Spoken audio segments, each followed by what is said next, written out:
This is an insurance job or straight to the wrecking yard, methinks. Turned it off, like there's fuel everywhere. It's not like she just went, oh, this isn't running right. It's like she clearly had flames in here. Yeah, absolutely. And look, all this is melted, all the mince being washed off. Should I ask her? Yeah, I tried to ring her, she didn't answer. So listen, Mark, do you want to tell us that you had a fire in your engine bay? Found the washer line. Oh, send it back for warranty. Package it up and send it to Steve.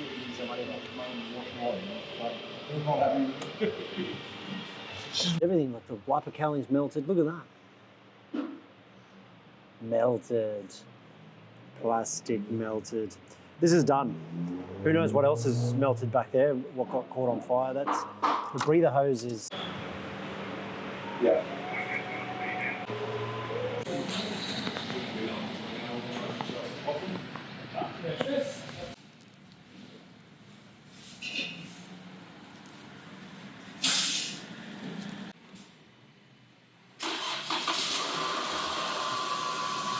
Hey.